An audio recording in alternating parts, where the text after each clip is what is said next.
Good evening.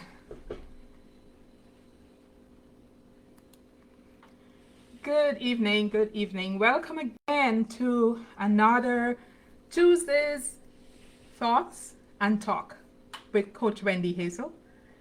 If you're the first time you're watching here, you don't know me. I'm Coach Wendy Hazel.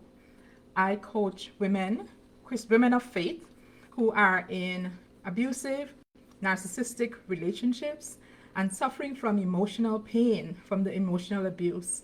And I coach them to overcome that emotional pain, how to overcome that emotional pain, and to find inner peace, even though they may still be in the relationship or in the situation, and to have a more satisfying life.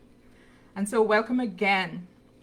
And if you're joining me for the first time, welcome, welcome, welcome. I truly appreciate you. If you're here tonight, we'll be talking about, I said, is it really my fault?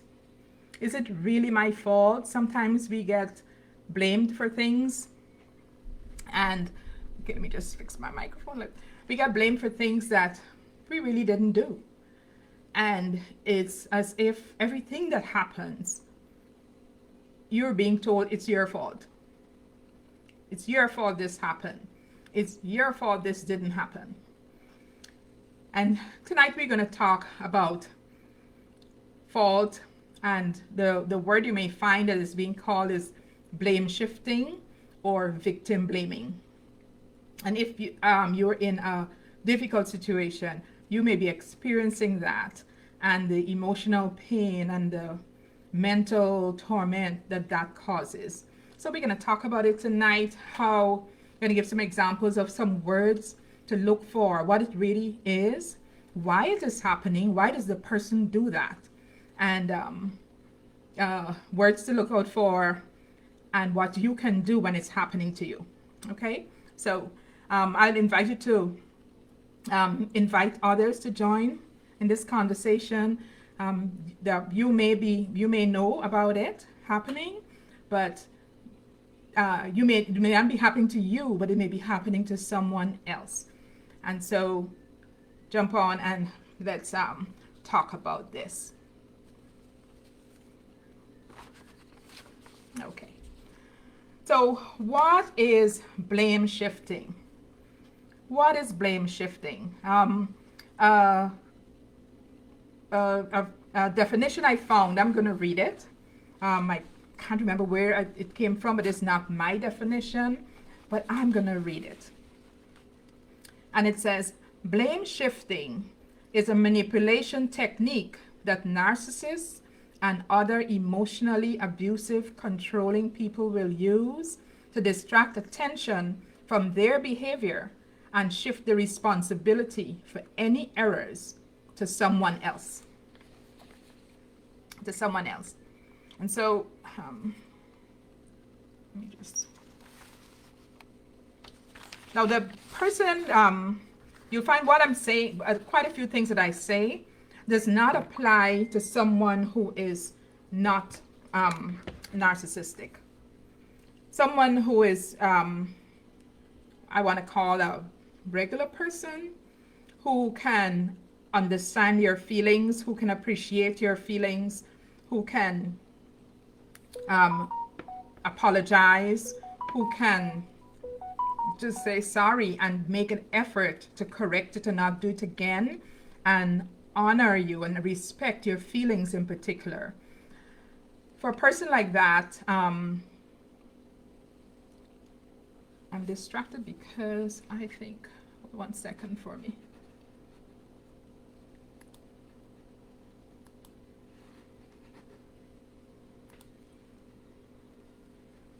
Okay. For a person like that, things can be fixed and can be repaired, you know. But for the narcissistic person, the highly abusive, controlling person, it's difficult.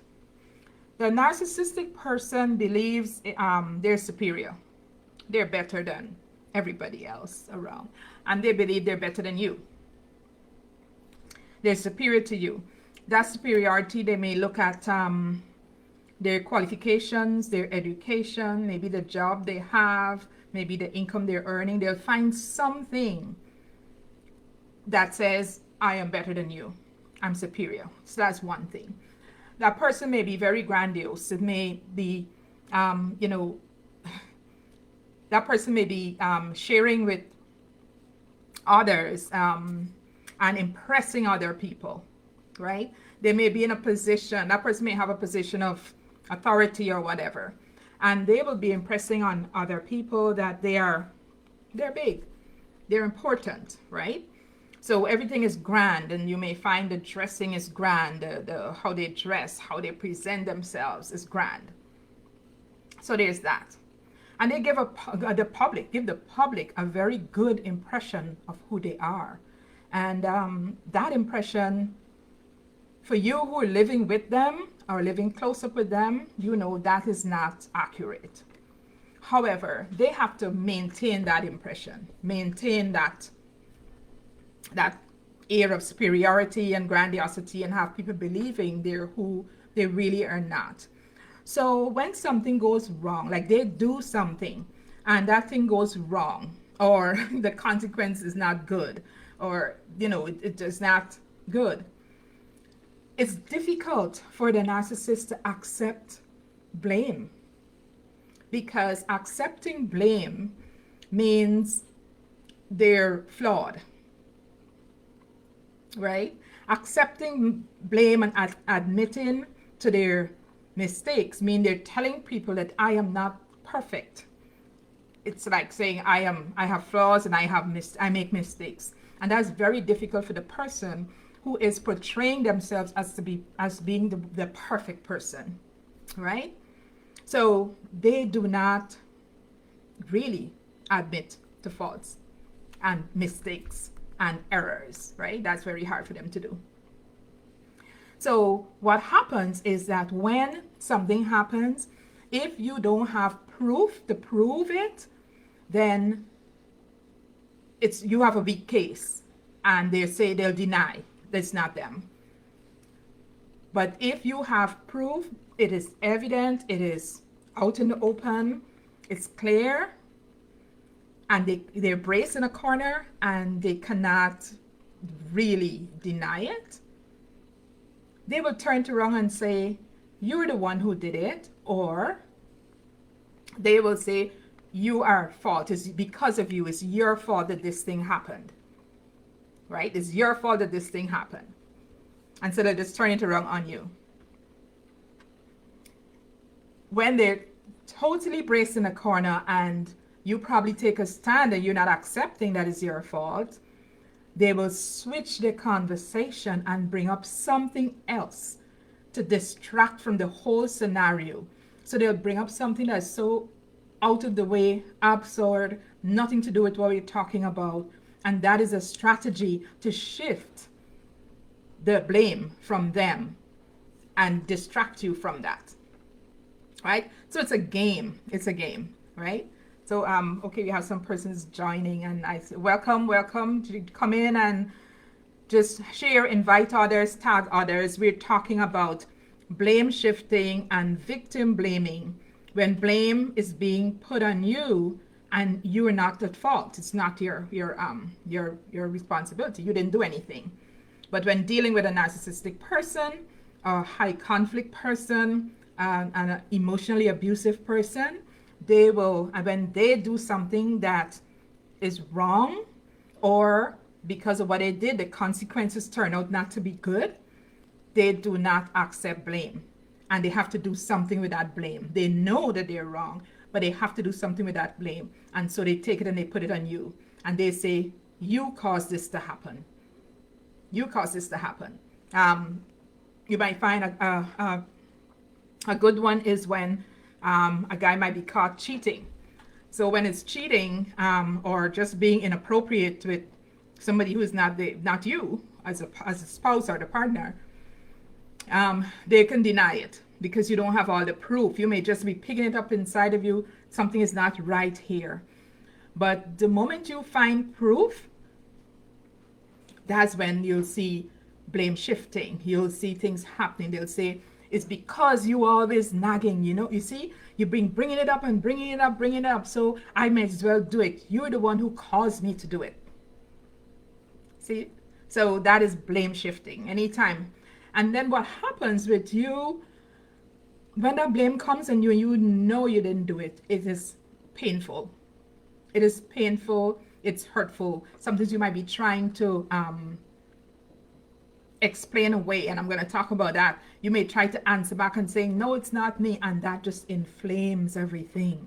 Okay, so later on we're going to talk about what to do when you face this, but I want to share some other things about it. First of all, you have to admit and realize it's a game. It's a game. Nothing is wrong with you. You are not at fault. You didn't do that. Clearly you didn't do that, right? It's a game of manipulation and control. That's what it is. At the end of the day, the whole goal of an emotionally abusive person or a narcissistic person is to control you. It's all about control, right? Whatever is done. So it's a game, and you have to recognize it as a game. And because it's a game, you can choose if to jump in and play the game, or decide, I'm not playing that game with you, right? Or decide, I'm not playing that game with you. So admit and accept it's a game, and you are not a part of the game. You just happen to be the person close by who the narc or the abusive person can turn that blame onto, right? Blame onto. You may find that, and that is something you may be doing, is that when you're accused of something, and this is something that happens to us from childhood, you're accused of something you didn't do, you try to say, no, it's not me. That is not true. You try to say and try to explain away and try to defend yourself. Big mistake when you're in an abusive relationship. That's one of the big mistakes when we're in a relationship with dealing with a narcissistic person or an emotionally abusive person. And this is not only in the home, but you find can happen on the job, it can happen in church, it can happen different places.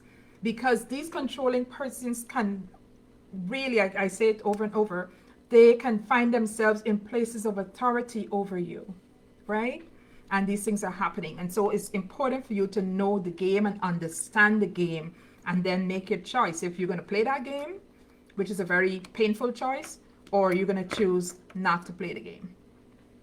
Okay? So trying to excuse yourself and trying to explain yourself away is only feeding into the abusive person's hand.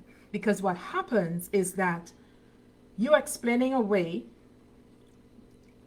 yourself, defending yourself, the attention is all drawn away from what their responsibility for what happened, and it's on you. And really, I've done it in my life, end up taking it and contributing to it turn on me or turn on you. And then another thing that those persons play in that game is that when they find that probably they're not winning the game, they'll bring up some things and throw in your face, bringing up things from the past. Or they may bring up things and say, oh, that's why your mother so-and-so. Or, they find places because they know your weaknesses, they know your painful points because you shared, right? They know the things that hurt you. They know the things that would be, throw you off or get you upset and really angry, the things that would really go deep. And they bring those things in and throw it in, even though it had nothing to do with what we originally started talking about. Had nothing to do with that. Okay? So that's something you're going to watch out for. Okay? Watch out for that. Because at the end of the day, when you decide to back off, that person feels now, okay, she's taken the blame. I have done nothing wrong. So there's nothing for me to apologize for. They feel they don't need to apologize because it's either you caused it or you accepted blame for what happened. Okay?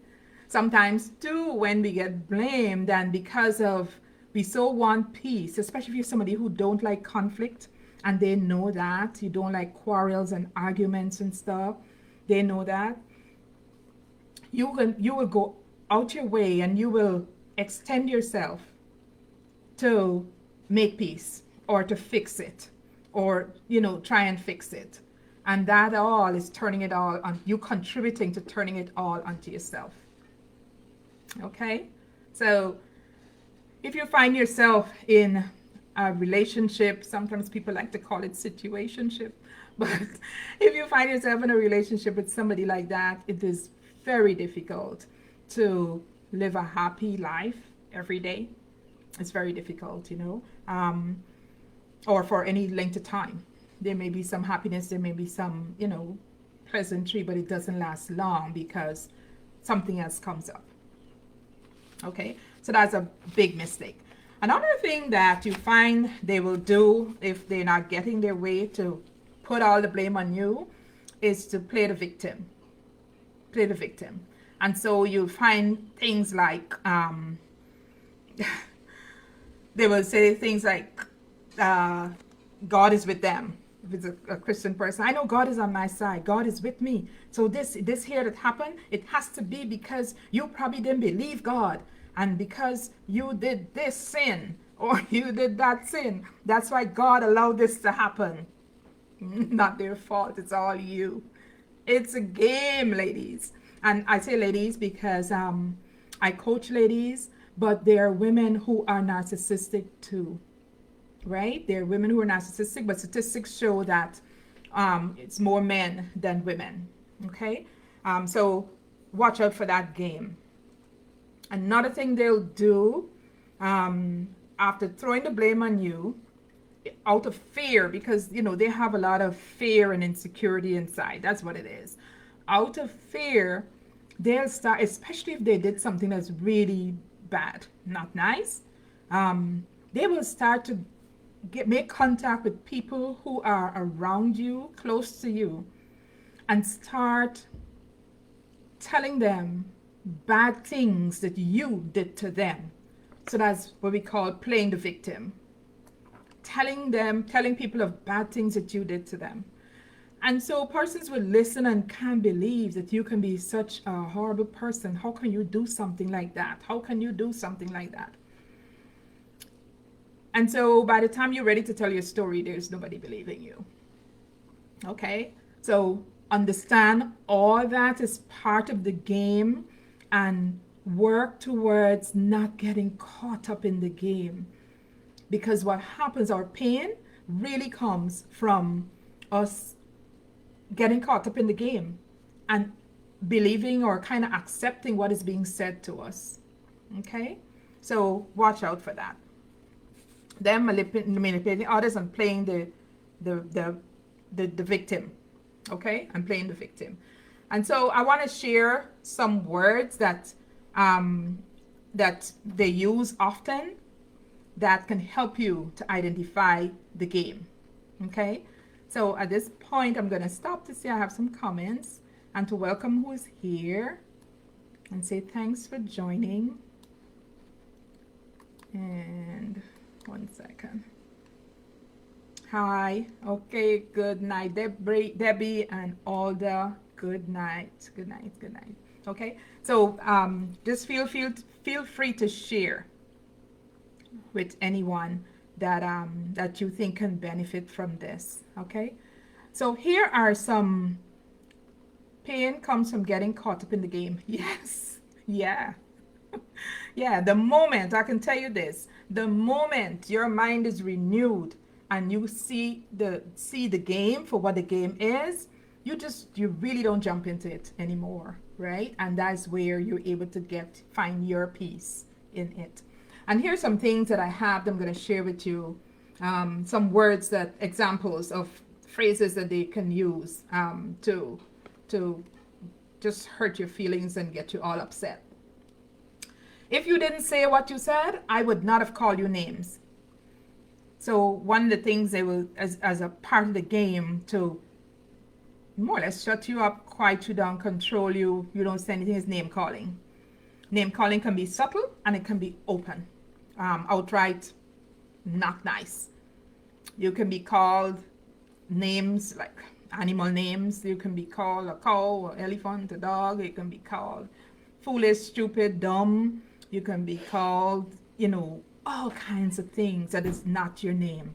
You can be called all those things, and those things are hurtful. That's emotional abuse because it hurts you, right? It hurts you. So they will turn to that to shift blame away or distract. Remember, it's only a distraction from their wrongdoing, right? It's a distraction from their wrongdoing. If you weren't nagging me, I shared that earlier. If you weren't nagging me, you're always nagging, you're always asking me questions. If you weren't doing that, I would not have cheated on you. It's because you always questioning me or checking my things or want to know where I was after work. Because you did that, that's why I cheated, right? Listen for words like that. You always do that. So when you come up and probably try to say, no, I was not the one who did that. It was not me. You just simply state your truth. You'll get, you always, man, you always. Listen for that kind of language. They're trying to throw that blame on you and distract you from their wrongdoing. So sometimes you might say, you may ask, were you talking with that girl, or did you talk with anybody, your mom or whatever? Did you talk? And the person said no. And then later on you discovered from the person, oh, we talked. When you go back, the person might say, that's not what you asked me. You asked me if I meet up, but you didn't ask me if I talk. You didn't ask me.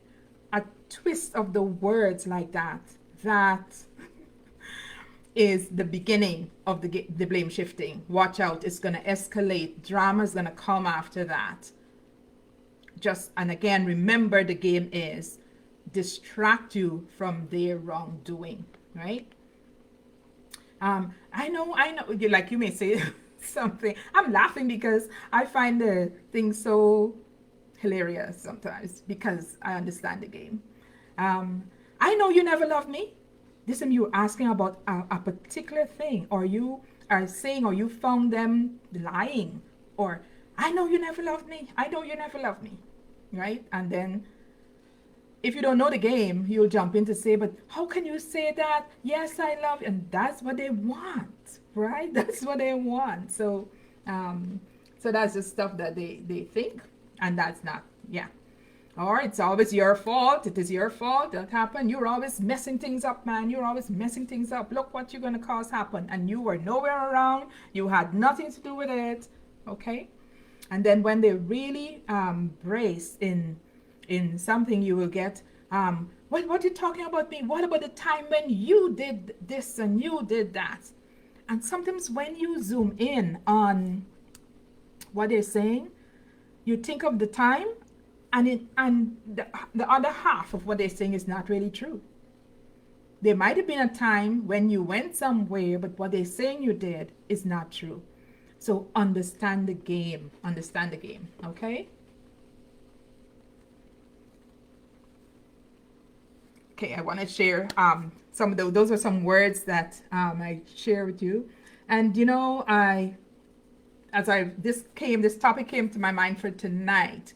And I was thinking, the Lord brought back to me the first time that we saw victim blaming and blame shifting was where? Genesis chapter 3 in the Garden of Eden, right? We saw some classic victim blaming and blame shifting. And I want to I'm going to share this with you. I'm going to read the scripture through.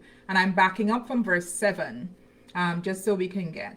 So they ate of the fruit when they were not supposed to eat of it, and they became aware that they were wrong. They became aware that they sinned. They did what they weren't supposed to do. They became aware that this is Adam and Eve, and they became aware that they were naked. And so verse 7 says, then the eyes of the two of them were opened. That is, their awareness increased, and they knew that they were naked, and they fastened fig leaves together and made themselves coverings. Right? Trying to fix the first thing, trying to fix what they realize has happened. And they heard the sound of the Lord God walking in the garden in the cool afternoon breeze of the day. So the man and his wife hid and kept themselves hidden from the presence of the Lord God among the trees of the garden. But the Lord God came to Adam and said to him, "Where are you?" Now, hear the question. Where are you? What answer you expect if somebody asks you, where are you? Okay, I'm here, or I'm over here, or something like that. Hear his answer. He said, "I heard the sound of you walking in the garden, and I was afraid because I was naked, so I hid myself." Complicating yourself. You're trying to find other words, excuses in front. Oh, I heard you, and you were walking. But by the time you come out saying, "and I was naked," you reveal yourself, right? And so I hid. Okay? If you really zoom in on that, and I encourage you to go back to that scripture for yourself. If you zoom in on that answer to that simple question, you see. God said, "Who told you that you were naked? I didn't say you're naked. You're exposing yourself, right? Have you eaten fruit from the tree of which I commanded you not to eat?" And the man said, hear the answer. "The woman who you gave to be with me, she gave me the fruit from the tree and I ate it." Blame shifting classic. Blame shifting classic. Not only did he blame the woman, he's blaming God, you're blaming everybody else except himself. Right? So he said, "The woman who you gave to be with me, she gave me the fruit and I ate it." Then the Lord said to the woman, "What is this that you have done?" The woman said, "The serpent beguiled me and deceived me, and I ate from the tree." Classical blame shifting once there is sin.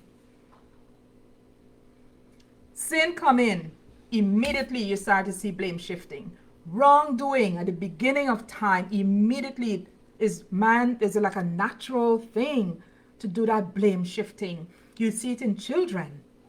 If you have kids, somebody did something wrong and you see it in children, that blame shifting. And so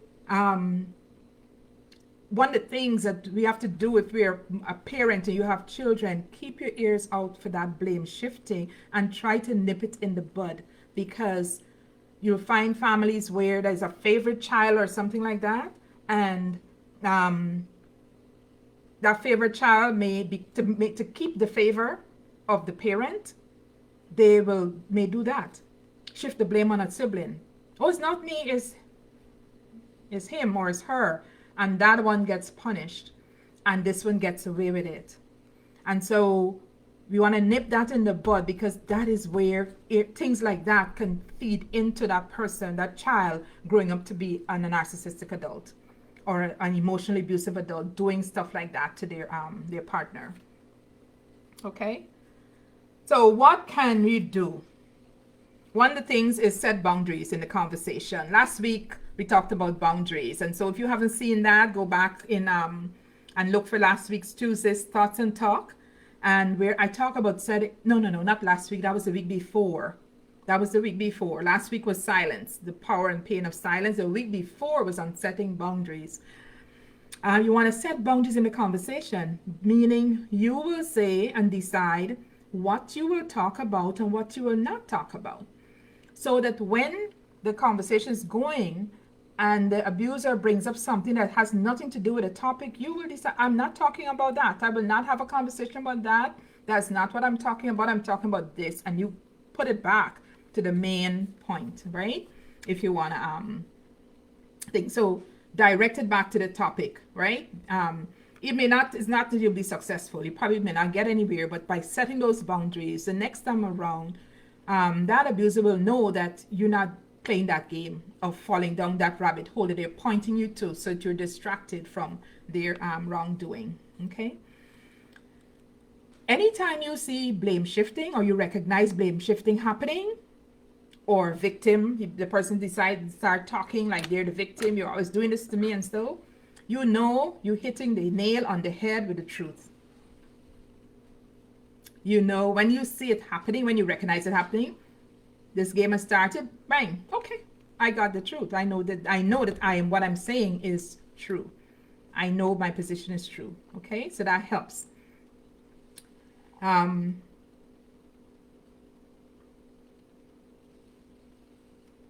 what else? I'm just looking at the notes. Some things I really, really wanted to. Oh, the other one that I really want to share with you is that blame shifting leads to gaslighting. Gaslighting is a whole other topic. I'll probably do it another week. But gaslighting takes blame shifting, and then because you know what you're being told is not the truth, this person is trying to make you believe otherwise. Gaslighting is when that person will now put on the pressure and be insisting and saying words and get to you to have you eventually believing their lie and doubting your reality and doubting what's in your mind and doubting what you know to be true. So like they would say something and then they turn around and say you said it, but you knew.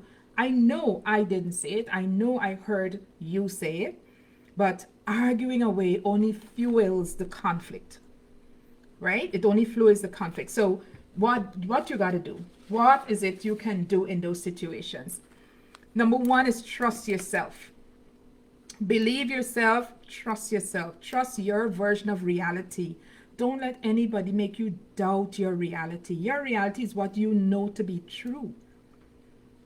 So trust yourself, trust your version of reality, and you hold on to that, not in an aggressive way, but you hold on to it until some fact comes up that now this is a fact, and okay, it's different. But trust your reality. Don't be easily swayed away from what you know to be true. Okay? Stay on topic. Only believe what you know to be true about yourself. So when you're being called names, when you're being saying you're a liar, that's another thing you'll hear a lot. When you don't accept how they're twisting things around to you, you're a liar, you're a liar, you're a liar. That's not the reality. That's not true about you. If you know that's not true about you, don't believe it. Just let it fall to the ground. You know that you're hitting the nail on the head, okay? And you know that. So know your truth. You know your truth. Don't believe a lie, okay? You know your truth. Don't believe a lie. And so sometimes you have to just pause and shake your head sometimes. Look at it and just leave it alone and not engage, okay? So I'm just gonna, that's as much as I wanted to share, the main things I wanted to share with you guys. So I wanted to look at some of the comments and see if you had any questions you have. Deflecting is always their easy way to distract you. Yes, trying to deflect it. That is so true. And it's really, the goal, like I said, is to distract you from their wrongdoing, because it's very difficult for that person to admit that they're flawed, they can make mistakes, and they have sin. It's very difficult for them to admit that because of that persona, that public persona that they're maintaining of being all good, okay? Sometimes I wanted to believe there was a school that they all attended. Their behaviors are so alike. That's so funny, Debbie. If it's a school they all attended, I don't know, but it's so true. You can recognize the behaviors, right? But learn the game, learn the signs of the game, learn to identify the game early, and choose not to play the game. Choose not to play the game. Just be an observer. And in observing, you're listening to the words, you're looking at the body language, you're looking at their eyes, and you're learning, right? You're learning. And don't forget to pay attention to your kids, so see if you can nip it in the bud early, because children who grow up in homes where narcissistic behavior, emotional abuse is the norm, they think that's the norm, and they think that's okay, they think they can handle that, and they attract narcissists in their lives later on in relationships, okay? Because they kind of learn how to appease and how to calm situations, and they think that, okay, you can do that. But when you're in a relationship, after a time, because of the emotional toll it takes on you, and the mental toll, and the physical health issues that come up, It's, you really need to consider that, right? Consider that. Okay. So thank you guys. Thank you for being here. The replay is going to be on. It's going to be on my posted um, on my personal page, Facebook page, as well as Lifting Limiting Lids. Again, if you're joining in the lates, I'm Coach Wendy Hazel. I'm the founder of Lifting Limiting Lids. That's my business. And it's all about lifting the lids and peeling back the layers of our mind and our lives so that we can just be filled with the inner peace of God and live more satisfying lives. Okay? So if you are in a situation like that we talked about tonight, if you're in an abusive situation or with a narcissist and you want to be coached through it or to talk with someone through it, you can contact me. You can DM me here on my page, or you can go to www.liftinglimitinglids.co, not com, it's .co. And there, when you sign in, you get to, there's a short video I have there talking about what I do and kind of talking to you. And after that video, you get a chance to get onto my calendar and book some time to talk with me. That first call with me there's no cost or anything like that. There's nothing like that to worry about. But you get to book time if you want to talk, if you want a better understanding what's going on. You recognize that you're in this kind of relationship and you've given it your all, you don't know what else to do. You can contact me, www.liftinglimitinglids.co, and go in there, or you can DM me and I will answer you. Okay, so if no other questions, Deborah, you said you didn't get the notification. Okay, I'll have to look into that, see what happened, right? Because yeah, I figure so, that because persons I was expecting to be here not here, but that's okay. So great night, everyone. God be with you. Remember that you are fearfully, wonderfully made. God has a plan and a purpose for you, and do not believe anything about yourself that you know is not the truth. Okay, have a great night.